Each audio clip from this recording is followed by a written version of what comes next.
Podcast. Un être humain, l'amour. Excitation. J'adore nature, rapport aux choses et aux êtres. Flamme jumelle, énergie. C'est Aïna, Onithérapie.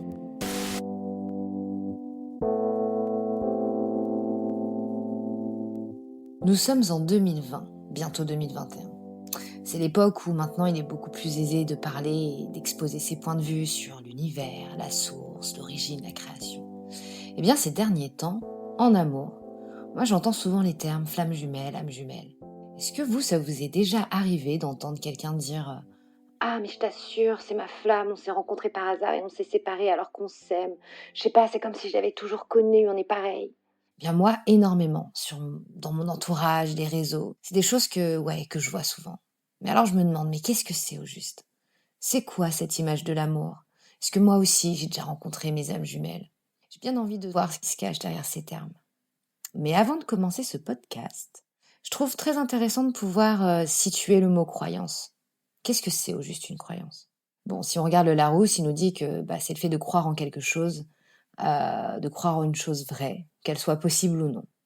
En quelque sorte, ça, je le vois comme quelque chose, la croyance, qui pourrait driver ton chemin. J'y crois, c'est sûr, donc c'est bon, j'y vais, je me pose pas de questions. Tu vois un peu? Au même titre que les religieux croient en Dieu, il est là, il nous protège, il nous pardonne, alors c'est ok, je peux vivre, je suis rassurée. Les athées, eux, vont croire en eux, en leur force, leur choix. Et c'est ça qui va définir et rythmer leurs objectifs. Et en plus, pour que ce soit encore plus drôle avec la croyance, c'est que un être humain peut avoir des centaines de croyances. Comme l'astrologue Brie Emmerich, Moi, par exemple, en amour, je crois que les rapports et les émois, c'est-à-dire l'excitation qu'on vit pendant l'amour, eh bien, sont la base du développement personnel. Parce qu'on se frotte, on s'aime, on se déteste, on s'attire, on adhère, on fuit. Ouais, je trouve que la relation entre les personnes, pour moi, complète celle entre les choses. Ce que je veux dire par là, c'est que le monde n'est rien d'autre que les rapports aux choses et aux êtres. Donc on s'adapte en permanence, on s'identifie à eux, ou alors on s'aligne sur soi-même. Et justement ça, moi je trouve que cet alignement, c'est vraiment le but final de pouvoir converger vers soi. Alors qu'est-ce que c'est que ce concept des flammes des âmes jumelles? Attention, âme pragmatique, ouverture d'esprit demandée.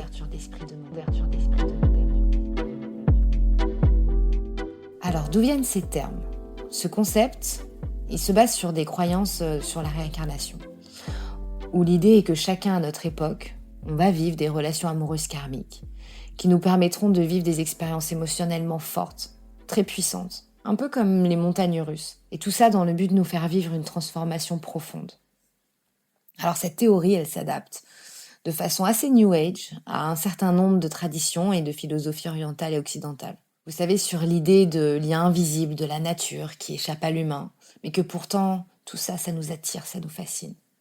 Et parmi ces mythes ou philosophies, il y a le banquet de Platon et sa théorie des âmes sœurs. Je ne sais pas si vous avez entendu parler de celle-ci, qui dit qu'il y a des êtres coupés en deux en attente de leur réunification finale.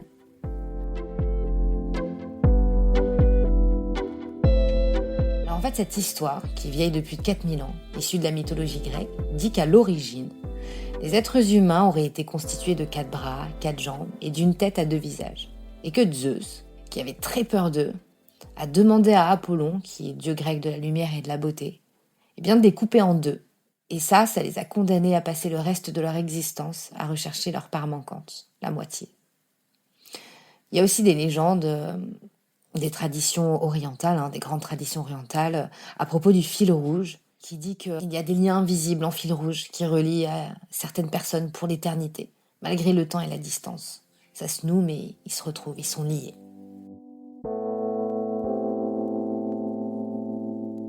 Mais alors, que disent celles et ceux qui parlent de flammes jumelles?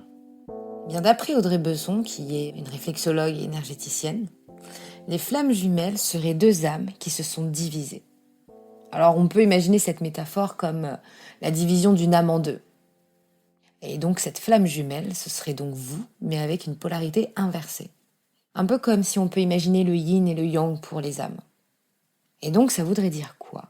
Ça voudrait dire que vous n'auriez qu'une seule flamme jumelle, et que celle-ci n'est pas forcément sur la même longueur d'onde que vous, puisque vous êtes sur une polarité inversée. Et donc chaque flamme jumelle choisirait de vivre son expérience, son but de vie, indépendamment de l'autre. Il est possible que vous rencontriez votre flamme jumelle, Et apparemment, c'est souvent une expérience très forte. Mais ça ne veut pas forcément dire que vous allez construire quelque chose ensemble dans cette vie. Et ce concept dit qu'il y a un moment où chacun de vous seront accomplis dans vos différentes missions. À ce moment-là, vous pourrez vous retrouver pour donner une flamme équilibrée dans sa polarité. Alors, est-ce que vous, ça met en lumière des choses chez vous? Un visage, un prénom, est-ce qu'il y a quelqu'un qui apparaît? Moi, personnellement, il y a de nombreuses personnes là, qui voient le jour à ce moment précis. Et je pense que c'est justement là où vient le terme âme jumelle. Les âmes jumelles. Eh bien, apparemment, ce serait quelqu'un qu'on rencontre à plusieurs reprises dans nos vies. Ce serait un compagnon de vie, une âme, qui nous fait du bien et avec qui on a décidé de se retrouver parfois, de suivre. Parce que l'âme jumelle, c'est quelqu'un qui nous ressemble, avec qui on fusionne très rapidement, comme si on a retrouvé une partie de nous. Parce que l'âme jumelle, c'est un peu notre part égale. C'est comme une facette de nous, à l'inverse de la flamme jumelle qui, elle, c'est notre polarité inversée. Donc en gros, d'après ce concept, l'âme jumelle, c'est comme si tu retrouves quelqu'un et que tu as cette sensation, tu sais... Oh, c'est fou, cette connexion, elle est simple, c'est doux, c'est limpide. On se prend pas la tête, on parle le même langage, vraiment, mais j'adore. Alors oui, selon cette définition, qui est la plus commune, puisqu'effectivement, il y a plusieurs interprétations, étant donné le concept New Age de ces termes, c'est que les âmes jumelles sont des personnes qui nous remplissent d'énergie vitale, pour nous retrouver grâce à cette légèreté des choses. Peut-être que toi aussi, tu es l'âme jumelle de quelqu'un. Et puis, dernier terme, les âmes sœurs. Alors là, c'est le bouquet final. Le concept de l'âme sœur. Ce serait le dernier niveau des relations karmiques, après les flammes et les âmes jumelles. Elles sont complètement indépendantes l'une de l'autre, ces âmes sœurs, comme les flammes jumelles, sauf que elles sont liées par un lien d'âme. Quelque chose les lie au niveau de l'âme. Elles viennent, ces âmes sœurs, de passage, elles nous apprennent quelque chose qui nous font avancer. C'est ça leur objectif. Ce qui fait que peut-être que vous l'avez rencontré dans vos vies, mais que sûrement vous n'avez pas eu la même envie ou la même avancée. Et justement, cette âme-là, vous la croisez plusieurs fois, elle va faire partie de votre vie pour vous apprendre quelque chose, vous permettre d'avancer pendant une reconnexion, mais temporaire. Alors, pour résumer ce concept, finalement, ce sont des âmes, des flammes, que vous allez rencontrer dans vos vies, et que chacune d'elles aura des spécificités. La flamme jumelle, elle, qu'on entend partout, ce sera votre polarité inversée. C'est vous en inversé. Alors que l'âme jumelle, elle, ce sera une facette de vous. Vous allez vous ressembler, vous serez pareil. Puis un jour, peut-être, viendra où vous rencontrerez l'âme sœur. Alors là, ce sera vous, mais avec une avancée de transformation complètement différente.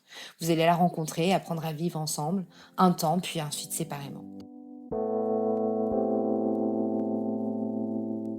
J'aimerais beaucoup donner une interprétation à tout ça. Parce que, ok, les âmes, les flammes. Mais si on se posait la question différemment à se demander, et si finalement ces âmes, ces flammes, c'était nous-mêmes?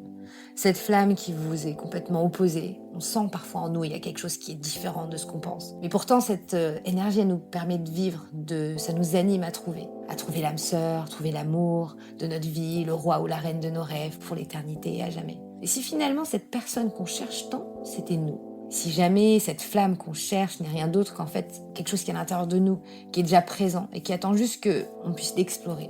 Et imaginez qu'à ce moment-là où on prend conscience de cette énergie, elle arrive enfin à s'animer, à vivre. Et si finalement la flamme, c'était pas ça, j'imagine que ce serait beaucoup plus facile. Alors c'est beau, cette manière de voir les choses. Mais attention à l'illusion de la séparation. Je trouve que c'est un magnifique concept, qui nous replonge dans des croyances de l'humain et de l'amour depuis environ moins 400 avant Jésus-Christ. Et je pense aussi que le fait de croire en l'âme sœur, ça peut vraiment motiver des personnes, ça peut leur donner un sens. Et c'est une énergie vitale, mais attention à utiliser avec précaution. Pourquoi ? Je trouve que ça peut être dangereux de tomber dans l'illusion, dans l'obsession de la quête absolue. Parce que ce qui se passe avec l'illusion de la séparation, c'est que ça nous fait croire qu'il y a quelque chose à chercher, à trouver, et que sans ça, on ne pourra jamais être heureux, on ne pourra pas se sentir complet. Et à force de toujours regarder à l'extérieur, on oublie ce qui se passe à l'intérieur de nous, ce qu'on est capable de faire, notre clairvoyance. Parce que tout ce qui est à l'intérieur de nous, c'est vraiment où se trouve notre conscience. C'est à l'intérieur de nous qu'existe l'unité. Et quand on regarde trop vers l'extérieur, beaucoup trop longtemps, c'est nous-mêmes qui accentuons cette idée de séparation. Et je pense que c'est surtout ça qui peut empêcher d'aller à la rencontre de l'autre.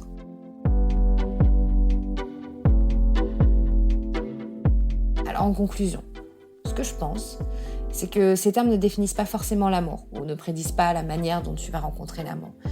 Je pense plutôt que tout ça, ça peut être une belle leçon qui nous permet de classifier les rencontres en fonction des flammes, des âmes, pour te guider dans ta transformation. Ça va te permettre peut-être de t'aligner avec toi-même, pour ensuite aller à la rencontre de l'autre avec un grand A. Mais la rencontre, ce sera d'abord avec toi-même et ensuite avec l'autre. Puisque je trouve qu'il est important de souligner que sans toi, rien de ce que tu désires vraiment ne pourra réellement ou sincèrement exister. Alors qu'est-ce que t'en penses toi de tout ça? Quel est ton ressenti? J'adorerais que tu partages, que tu commandes. Vraiment, tout est le bienvenu, belle âme, belle âme, belle âme.